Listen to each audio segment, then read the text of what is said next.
Okay, so we've got a Navien NPE 210A series natural gas tankless water heater. The problem that we've got is that when we have low flow situations, that the flow sensor is not triggering the burners to light on our heater, resulting in a no hot water condition. Now, if you have a hot bathtub that flows large volumes of water, that it's enough to trigger the flow sensor to turn the burners on, and so that's a classic symptom of a flow sensor that needs replacement. So the first thing we're going to do here is that before we do any of this work is that we're going to pull the power from our heater, right? You want to make sure that you're not opening electronics up with power to them. We're going to shut off the hot water outlet and cold water inlet valves. Taking a pair of pliers, open up the service caps on our valves so that we can drain the tank of any excess water. Do this for the hot and the cold side.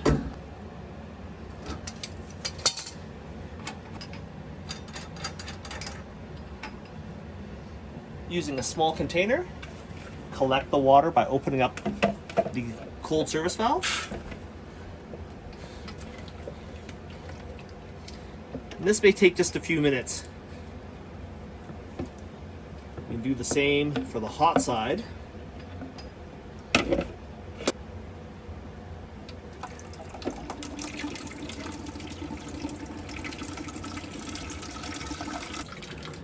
So while that's draining, we're going to remove the 4 Phillips head screws to remove this access cover. So there's 1, 2, 3, 4. So once we've taken out all of our screws for our cover, you don't have to worry about it falling off, because on the Navien units at least, there's actually a hooked lip that prevents this cover from falling off even though all 4 screws are off. You simply lift off and pull away. Alright, so inside the tankless heater, this is the cold water inlet, so we follow our cold water line, and you can see it comes up into this distribution manifold and then bends up into the entrance of our heater core. There's going to be 2 leads, so this is an NPE 210A.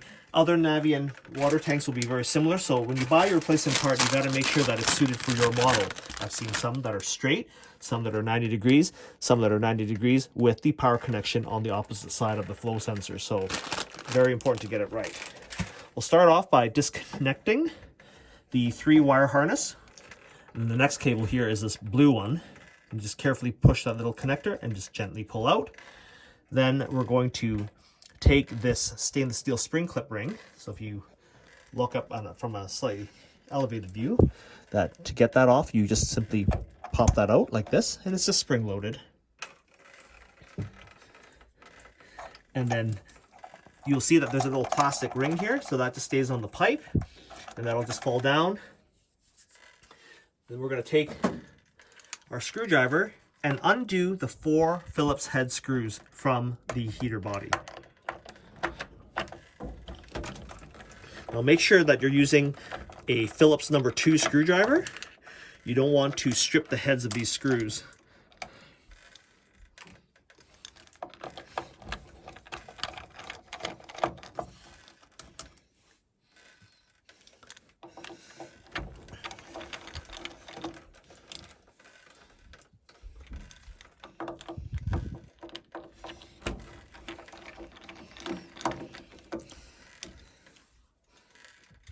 And very carefully, just give it a wiggle, and then carefully slide this off. And then once you've got this inlet pipe off of the heat exchanger, you can then carefully twist the flow sensor right off. So prior to installing a new part, always compare to make sure that the new part looks exactly the same as the old part. Now, just a little bit of background on this part. So the flow sensor here essentially establishes a certain predetermined flow rate that will tell the tankless water heater to turn on. And so there's 2 sets of leads here. We've got this bottom one, which is the actual flow sensor itself, right? That where water passes through, and then through some resistance value will determine whether or not the tank should come on. And then this blue cable here is actually a temperature sensor probe that will also determine what the inlet water temperature is, which will then help determine the burn rate of the heater within the exchange or the heat exchanger core. So that's how this works. Very simple design, very easy to replace. Now on the flow valve, you need to make sure that you remove this inside O-ring on the old one. You should slide it onto the inlet pipe on the heat exchanger like this. Okay, so you've got this O-ring right here, and then you've got that flange O-ring that's actually on the bottom of the heat exchanger. So once that's been changed over, do the same check on the cold water inlet side. There's nothing there, there's nothing here, and I can see that the O-ring is actually on the cold water inlet pipe. So at this point, when you reinstall, you're going to make sure that the gasket is lined up properly, and then very carefully slide your flow sensor on. And using a number 2 Phillips screwdriver, carefully reinstall these screws, making sure that you don't cross thread them. The service tip here is to insert the screw with a little bit of forward pressure, turn it counterclockwise until you feel the threads kind of pop, and then screw them in. That way you won't cross thread them. Just snug them up just a little bit more than finger tight in a staggered manner.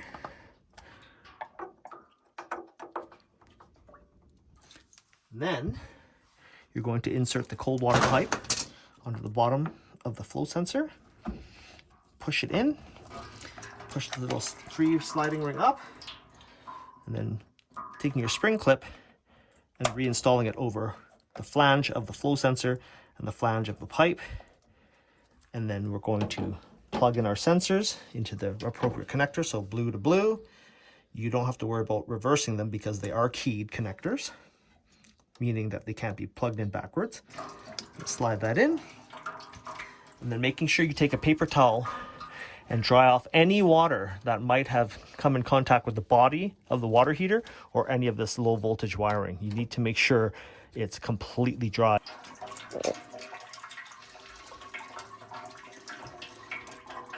When we're done, we can close off both the hot and cold drain service valves.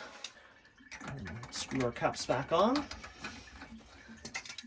And then just using a pair of pliers, snug up these caps. Just, again, finger tight. They don't have to be crazy. Torque down.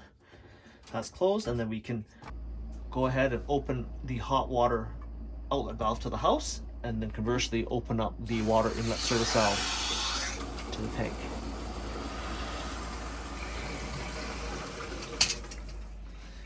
Now you want to open up a hot water tap in the home, like a bathtub, just to purge all the air out of the system.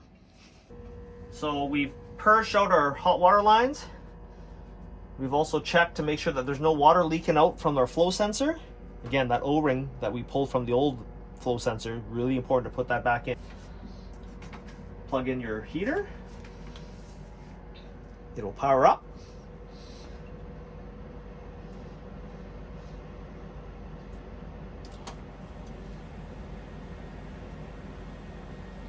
You can hear it staging. Now we can open up a hot water tap to get the flow going to fire up the heater. Okay, so we've fixed our issue. We now have hot water when we have low flow conditions, like typically what you would see at a kitchen sink or at a bathroom sink, whereas before you could only get hot water if you ran it on a high flow situation like a bathtub. This fix took less than 10 minutes to do. The part was very easy to get from an authorized Navien dealer. Just make sure that you verify the part number that you're buying is a flow sensor, making sure that it matches up with the model of your heater, and then making sure you also order a set or at least reuse that O-ring that is against this flow sensor to the heat exchanger body. Now, one of the telltale signs that you're missing an O-ring and that you're having issues having this thing start up, you'll notice that if that O-ring is missing, that water will actually go into the exchanger module and then down this black pipe and then into the condensate overflow, which would then dump out here on the floor drain. No water should ever be coming out of that drain if everything is installed properly. If you see water coming out, odds are you're missing that O-ring, which is pouring water into this bottom pan of the exchanger. So that's a big no-no. To reinstall, hook it back on, line up the holes, and reinstall the 4 screws finger tight. Replacing the flow sensor on your Navien water heater really is extremely simple and can be done with a Phillips screwdriver and a pair of pliers in about 10 minutes of your time. If you guys like this video, give me a thumbs up and consider subscribing to my channel, and thank you for watching.